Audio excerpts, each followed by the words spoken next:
स्वागत है। आज मैं ये जानना चाहता हूँ कि कई लोगों को अपने पिछले जन्म याद रह जाते हैं। हमने आज तक पे बहुत सारे न्यूज़ चैनलों में, यूट्यूब में तो ऐसे वीडियो भरे पड़े हैं कि जो बच्चा है 7-8 साल का होता है, वो अपने पूर्व जन्म के घर को वहाँ पहुँच जाता है, अपने बीवी बच्चे सबको पहचान लेता है। ऐसी बहुत सारी घटनाएं हमने देखी है। तो क्या ये ज़रूरी है कि सबको ये याद रहे, या किसी को रह जाता है तो उसके पीछे का कारण क्या होता है? ये आज तक कोई नहीं समझ पाया। ये सब रेयर केस में होता है।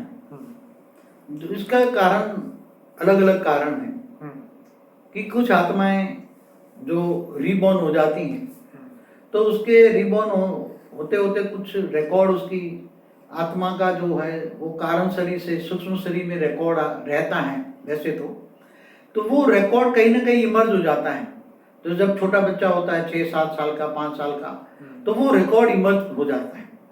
तो कभी कभी कोई कारणवश, मतलब उसका कारण तो सूक्ष्म शरीर वो इमर्ज होता है, या आत्माओं की कुछ शक्ति हैं तो इमर्ज करती हैं, आत्माओं की कोई शक्ति है तब वो इमर्ज करती है। क्योंकि दूसरों की वो तो रेयर केस में होता है, करोड़ों में एक होगा। क्योंकि आज इंडिया में समझो 130 करोड़ में कितने लोगों का होगा? 4-5 को होगा, ज्यादा तो नहीं होगा। ज्यादा लोग 4-5 होगा, ज्यादा 10-12 तो मेरे ख्याल होंगे। चलो 10-12 होगा, इसे तो नहीं ना। तो या तो आत्मा की ओन पावर में रिकॉर्डिंग पड़ी हुई चीजें उसको इमर्ज करने के लिए उस तो ये ऑटोमेटिक नेचुरली हो सकता है, नेचुरली होता है, मगर इसके लिए कोई विधि वगैरह नहीं है। नहीं, उसके दूसरा भी एक कारण है कि उसके साथ और भी आत्माएं होती हैं, उसके साथ और भी सूक्ष्म जगत की आत्माएं उसके साथ होती हैं। वो रेज मार के उसको अगला जन्म इमर्ज कराते हैं, जैसे हिप्नोटाइज करते हैं ना, पिछला जन्म। हाँ, हिप्नोटाइज करके पिछला जन्म नहीं बोलाते। हाँ, पिछला जन्म हिप्नोटाइज के कारण ही वो अगर पिछला जन्म में क्या था क्या नहीं था वो सबको पहचानता है। ऐसी तरह ये कॉन्शियस माइंड के अंदर भी या सूक्ष्म जगत की आत्मा उसको रेज मार के उसका अगला जन्म इमर्ज कराती है। और अगला जन्म इमर्ज कराती है क्योंकि उसके साथ वो बोलवाना चाहती, कई आत्माएं होती हैं कि भी लोग पुनर्जन्म को माने, उसको भी माने कि अगले जन्म में ये था ये था ये था, सबकी पहचान देता है। तो उसकी आत्मा में सूक्ष्म जगत की आत्माएं रेज मार के उसको हिप्नोटाइज करके वो बुलवाती हैं। ये दूसरा कारण है। तो क्योंकि आजकल जो दूसरों को पुनर्जन्म मानने के लिए बाध्य करे, समझाएं कि भाई हाँ मुझे पुनर्जन्म याद है, लोग पुनर्जन्म को माने, और मेरा ये ऐसे मौत हुआ था, मेरा ऐसे मौत हुआ था, ऐसा मौत होता है, ये मेरा भाई है, बहन है, पूरा अगले जन्म का जैसे हिप्नोटाइज की हुई आत्मा होती है ना, तो ऐसी तरह सूक्ष्म जगत वाली उसके साथ आत्मा भी हिप्नोटाइज करके बुलवाती हैं। और पूरा का पूरा या तो आत्मा में, क्योंकि आत्मा में तो मैं मेरे हिसाब से ज्ञान में मैंने जो आत्मस्वरूप में स्थित होकर सारा रिकॉर्ड मैंने चेक किया है कि आत्मा की ओन पावर तो मुझे नहीं लगता कि 5 तत्वों में जब आत्मा गर्भ में प्रवेश करती हैं तब उसको कोई मेमोरी में इमर्ज हो जाए, कोई अगले जन्म की मेमोरी इमर्ज हो जाए, ऐसा तो मेरा मानना नहीं है और मैं उसको बिल्कुल नहीं मानूंगा। मगर मैं दूसरा जो बात बताता हूँ कि उसकी आत्मा, सूक्ष्म जगत वाली आत्मा है, उसको हिप्नोटाइज करके बुलवा रही है, ये मानता हूँ। मेरा मेन कारण यही है मानने। बापू जी, कई लोग ऐसे भी है कि हमें पूछते हैं कि भाई आप मुझे मेरा पिछला जन्म याद करवा दो, या पिछले जन्म के बारे में बता दो, या उसको दिखा दो, या जो भी है। तो आप क्या कहते हैं, ये पॉसिबल है, या ऐसा हो सकता है, या ऐसा हमें नहीं करना चाहिए? आप क्या बोलते हैं? एक बात बताऊं, लोग पिछले जन्म को जानने के लिए बहुत कोशिश करते हैं, हिप्नोटाइज करवाते हैं, यहाँ करवाते हैं। मैं आपको एक एग्जांपल दूं, शायद मैंने कहीं सुना है या कहीं पढ़ा है या कोई, कि दूसरा अगले जन्म का तुम जान लोगे तो तुम्हारा कभी कभी ऐसी कोई तुम्हारे अगले जन्म की कहानी है, ये अगले जन्म कहानी खुल जाएगी और तुम्हें पता लग जाएगा कि मैं तो अगले जन्म में ये था या ये थी। तो तुम्हारा ये जन्म, ये भूलना भी तुम्हें दुष्कर हो जाएगा और ये जिंदगी भी तुम्हारी हालत खराब हो जाएगी। समझो कि एक बात बता दूं कि एक बहुत आजकल की कॉलेज में प्रोफेसर लड़की थी, उसको ये हिप्नोटाइज करने का बहुत शौक था। तो कोई उसने मंत्र तंत्र के सहारे या कोई भी सहारे उसने कई साधना विधि बहुत की, और अगले जन्म को उसने, अगले गुरु को मना करने के बाद भी उसने अगले जन्म को, पिछले मतलब लास्ट जन्म को, अगले जन्म को, पिछला जन्म को उसने जान लिया। तो उसको एकदम इमर्ज हो गया, पिछले जन्म में तो वेश्या थी, या देवदासी थी।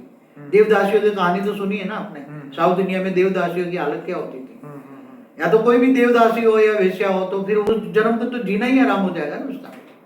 इसलिए जो जन्म में प्रेजेंट में जियो हमेशा, प्रेजेंट में अच्छा कर्म करो, आत्मस्वरूप में रह के परमात्मा को याद करो, अच्छा कर्म करो, आत्मा का विक्रम विनाश करो, पाप कर्म करो और गीता का ज्ञान सुनो, कर्मयोगी बनो। तो अगला ये प्रेजेंट में जियो, हमेशा प्रेजेंट में। हम पिछली बातों को भूल, हम तो ज्ञान मार्ग में कहते भी 300 बिंदी लगा दो, पवित्र कर्म करो। अभी आप बोलने में थोड़ी गलती हो गई, पवित्र आपका बोलने में शायद गलती हुई कि पवित्र कर्म करो, ये आप शायद नहीं बोल पाए।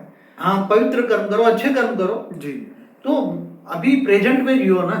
हम तो यहाँ ज्ञान मार्ग में कहते हैं कि भी बीती सो बिंदी, तुम एक सेकंड पहले भी जो सोच रहे थे उसमें फर्क लाओ और आत्मस्वरूप बन के परमात्मा को याद करो। क्योंकि जीवन जो है हर पल चेंज होता रहता है, हमारी मन की स्थिति हर बार चेंज होती है, हर सेकंड। जैसे जैसे कर्म बंधन बदलते जाते हैं, कर्म बंधन खत्म होते जाते हैं, मन जो है वो और उसके अंदर बदलाव आता जाता है।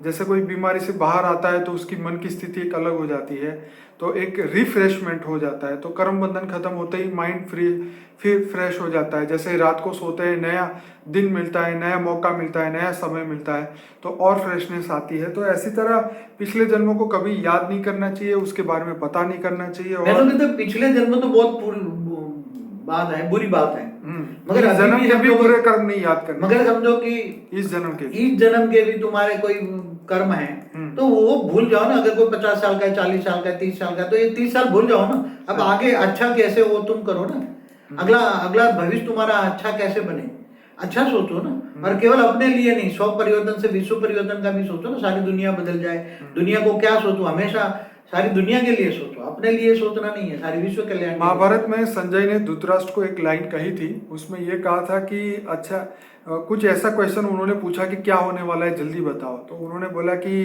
परमात्मा ने इसीलिए ही फ्यूचर ना देखने वाला बनाया है ताकि व्यक्ति जो है अपने कर्म अच्छी तरीके से कर पाए। क्योंकि अगर वो फ्यूचर जान जाएगा तो उसका जो है वो कर्म अच्छी तरीके से नहीं कर पाएगा और वो अपने ही कर्म चक्र में फंस जाएगा और ये कर्म चक्र रुक जाएगा। ये बात वो परमात्मा ने नहीं बनाया, वो ऑटोमेटिक बन गया है। ठीक है, कोई परमात्मा ने कोई ये ब्रह्मा ने सर्जन करवाया है, ब्रह्मा द्वारा सर्जन, विष्णु द्वारा पालना और शंकर द्वारा विनाश, ये ऑटोमेटिक हुआ है। मनुष्य नहीं, मैंने बोला धरती कैसे बनी, धरती पर मनुष्य सूक्ष्म से धरती पर कैसे आया, स्वर्ग लोक से मनुष्य कैसे बन गया, धरती पर कैसे आया। तो ये मनुष्य जीवन ही ऐसा होता है, उसमें आत्मा प्रवेश कर जाती है। तो आत्मा पर इतने रबर होता है, आत्मा पर कर्म बंधन इतना होता है कि 5 तत्वों का रबर चढ़ जाता है। तो उसके अगले जन्म क्या कहीं कुछ भी याद नहीं रहता, उसकी मेमोरी पावर बहुत कम होती है। राइट। और आत्मा अपनी शक्तियों का 1% भी यूज नहीं कर पाता। अगर आत्म स्वरूप में होकर आत्मा की शक्तियों को निखारे तो आत्मा की शक्तियों को जाने। तो हमें फ्यूचर में होने वाली घटना के बारे में भी नहीं पता करना चाहिए कि मेरे साथ क्या होगा या कैसे होगा, उसके लिए मैं क्या करूं। लोग अभी इतने चिंता में होता है कि यार ज्योतिष ने ऐसा बोल दिया है मेरी जिंदगी में तो ये होने वाला है, एक्सीडेंट होने वाला है, ना होने वाला है तो भी सुबह शाम उसके बारे में सोच के उसको उसी बारे में सोचता रहेगा, मेरे साथ ये बुरा होगा, आजकल होगा। ये ज्योतिष लोग हैं, उसको बोले कि तेरी कुंडली में राहु पड़ा है, मंगल सिर पे है, ऐसा कर करके लोगों को ये डराते हैं कि तेरा ये होगा, ये होगा, ये होगा। तो अपने कर्मों पे विश्वास रखना चाहिए। अरे मैं जो होगा मैं अच्छा कर्म करो ना, आज तो बदल दो ना। अभी तो तुम अपना भविष्य भी बदल सकते हो। तुम तुम्हारे विक्रम विनाश करते हो। गीता में क्या कहा है, तू आत्मस्वरूप बन, मुझ परमात्मा को याद कर, मैं तेरे सारे पापों का विनाश कर दूंगा और अंत में तुम्हें ऊंचे देव परम धाम ले जाऊंगा। तो गीता सर्वशास्त्र शिरोमणि है।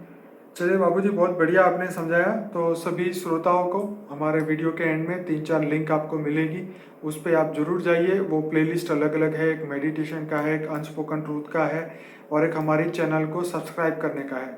तो जरूर से इस चैनल को सब्सक्राइब करिए, लाइक करें, कमेंट करें, ज़्यादा से ज़्यादा लोगों तक पहुँचाए ये ज्ञान। बाबूजी आपका बहुत धन्यवाद। परम शांति। परम शांति।